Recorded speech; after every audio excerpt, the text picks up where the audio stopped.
À l'entrée de la ferme aquacole intégrée de Nguent, le visiteur est aussitôt saisi par l'ambiance. Beaucoup d'espèces y vivent, des rainbows ou poulets arc-en-ciel, des cailles, des canards ou encore des lapins, à côté des paons et des autruches. Une ferme pas comme les autres, car l'attraction, c'est plutôt les poissons. Dans ces dizaines de bassins se trouvent plusieurs espèces aquatiques. Et sur les 1500 m² de superficie de la ferme, Moussa Sène a réussi à mener plusieurs activités interconnectées afin de diversifier l'alimentation et d'améliorer les capacités de sa production.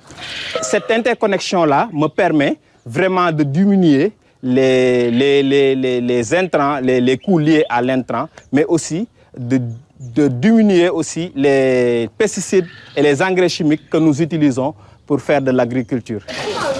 Moussa Sène est un jeune migrant de retour qui a fait son cursus académique au Sénégal avant de migrer en France pour sa spécialisation.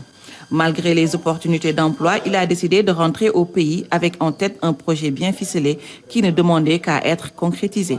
Vu que j'ai emmagasiné beaucoup d'expérience là-bas, je me suis dit pourquoi rester en France, pourquoi ne pas revenir au Sénégal et servir quand même le Sénégal à travers mon expérience que j'ai eue au niveau de l'aquaculture, mais aussi au niveau de l'agriculture et de l'élevage. Et l'une des plus grandes satisfactions de Moussa, c'est sans doute son écloserie qui produit près d'1 million d'alevins.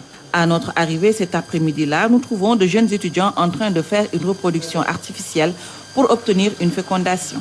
Après une incubation de 21 jours, les alevins seront remis à leur destinataire.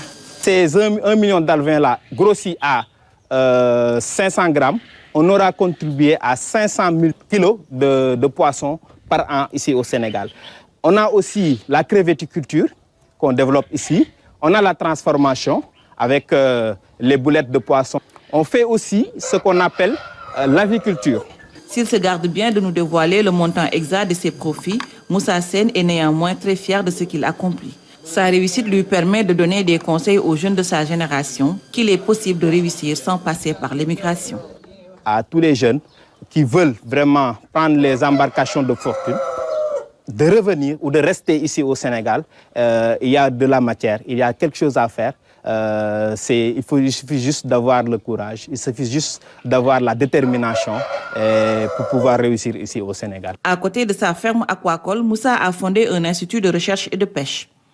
Une façon pour lui de vulgariser son savoir et de contribuer à la formation de techniciens supérieurs dans le domaine. L'avantage que les étudiants de l'IRFPA ont, c'est que tu peux choisir une filière et à la sortie, sortir avec plusieurs matières, donc plusieurs métiers. Tu fais de l'élevage, mais tu es capable de faire de l'agriculture parce qu'avec le terrain d'exploitation, les portes sont ouvertes à tous les étudiants. Ils peuvent vraiment s'entraîner, faire leurs expériences, avoir l'intégralité de ce qu'ils ont. Aujourd'hui, Moussa Sène a à son actif près de 23 jeunes qui travaillent en permanence dans la ferme. Il voit grand et ne compte pas se limiter là. Déjà, d'autres idées germent pour la promotion de l'aquaculture urbaine pour que chaque foyer puisse produire son propre poisson.